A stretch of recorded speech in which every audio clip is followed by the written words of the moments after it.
भीष्म शांत का राहिले? तर मंडळी, तुम्ही असा विचार कधी केला आहे का की इतका ज्ञानी, इतका पराक्रमी, इतका आदरणीय मनुष्य जीवनात चुकीच्या बाजूला कसा काय उभा राहू शकतो? महाभारतात अशी एक व्यक्तिरेखा आहे जिला दोन्ही बाजूचे योद्धे नम्रतेने वंदन करतात. शत्रूही ज्यांचा आदर करतात. धर्मज्ञानात प्रखर, पराक्रमात अद्वितीय, त्यागात अतुलनीय, आणि ते म्हणजे पितामहा भीष्म, कुरुवंशाचा आधारस्तंभ.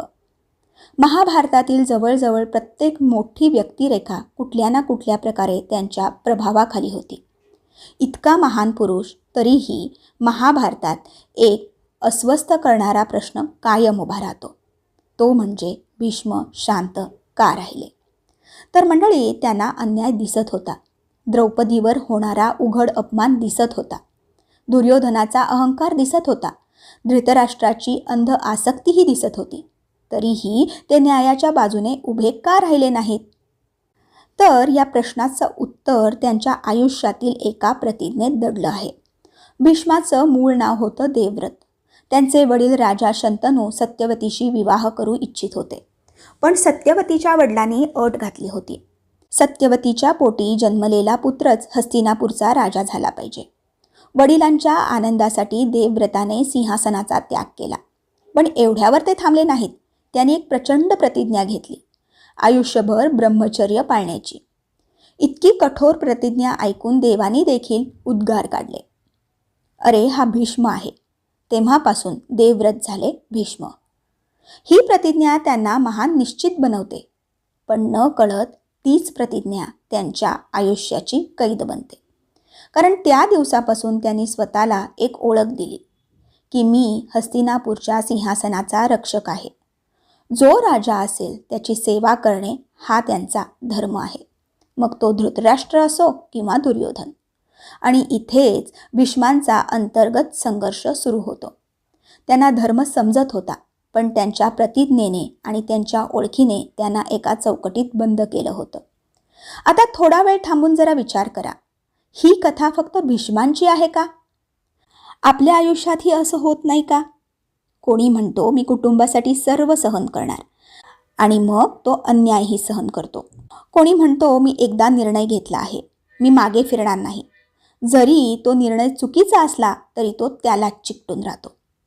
कोणी म्हणतो मी असाच आहे, मी कधी बदलणार नाही, आणि मग जीवन बदलायला सांगत असेल तरीही तो बदलत नाही. प्रतिज्ञा कधीकधी आपल्याला महान बनवते, पण कधीकधी तीच प्रतिज्ञा आपल्याला कैदही करते. आणि हीच भीष्मांची शोकांतिका आहे. महाभारतातील एक अत्यंत प्रभावी प्रसंग इथे येतो. कुरुक्षेत्राच्या युद्धात भीष्म इतके पराक्रमी होते की त्यांना पराभूत करणे जवळजवळ अशक्य होतं. तेव्हा कृष्ण अर्जुनाला सांगतात की भीष्म स्त्रीवर शस्त्र उचलणार नाहीत, म्हणून अर्जुनाने शिखंडीला रथासमोर उभं करावं.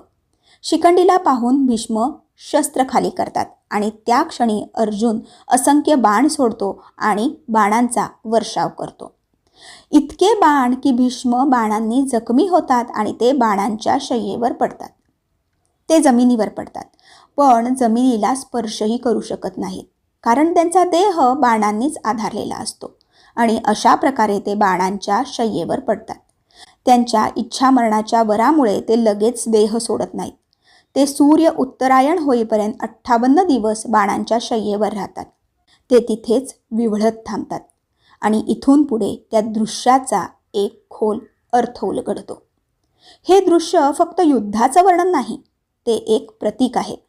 जणू जीवन सांगत आहे की कधीकधी आपण धरून बसलेल्या तत्वांचे बाण शेवटी आपल्यालाच घायाळ करतात. पण कथा इथेच संपत नाही. युद्ध संपतं, पांडव जिंकतात. पण युधिष्ठिर आनंदी नसतो. त्याला वाटतं ज्या राज्यासाठी इतक्या लोकांचा मृत्यू झाला त्या राज्याचा मी राजा कसा हो?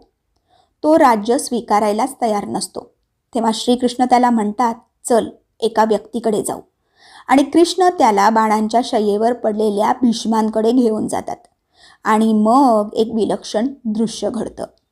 ज्यांनी संपूर्ण युद्धात कौरवांच्या बाजूने लढाई केली तेच भीष्म आता युधिष्ठिराला राज्य कसं चालवायचं याचे धडे देतात. धर्म काय आहे, जीवन कसं जगायचं, जणू जीवनाचं गूढ सांगतात. कधीकधी ज्यांनी आयुष्यात कठीण अनुभव घेतले, ज्यांनी स्वतःच्या तत्वांची किंमत चुकवली, तेच शेवटी सर्वात मोठे शिक्षक बनतात. पण भीष्मांच्या कथेत अजून एक खोल अर्थ आहे. भीष्म आयुष्यभर नियमांच्या धर्माला धरून राहिले आणि कृष्ण दाखवत होते की धर्म म्हणजे जिवंत जागृत बुद्धी. म्हणूनच एक प्रसंग असा येतो जेव्हा कृष्ण स्वतःची प्रतिज्ञा मोडतात आणि चक्र हातात घेऊन भीष्मांकडे धावतात आणि त्या क्षणी भीष्म स्मित हास्य करतात, कारण त्यांना समजतं धर्म नियमांमध्ये कैद नसतो, तो जिवंत असतो. आणि म्हणूनच कदाचित महाभारत आपल्याला नुसती कथा सांगत नाही, तर ते आपल्याला स्वतःकडे पाहायला भाग पाडतं आणि मग एक शांत प्रश्न विचारतं. तुमच्या आयुष्यात तुम्ही कुठे कुठे भीष्माच्या भूमिकेत आहात, जिथे तुम्हाला सत्य दिसतं पण तुमच्या प्रतिज्ञेमुळे तुम्ही शांत राहता. आणि कदाचित जीवनाची खरी साधना हीच आहे, आपल्या आतल्या भीष्माला ओळखणे आणि योग्य वेळी कृष्णाची जागृत बुद्धी जागी होऊ देणे. हे कायम लक्षात ठेवा. धन्यवाद. श्री स्वामी समर्थ.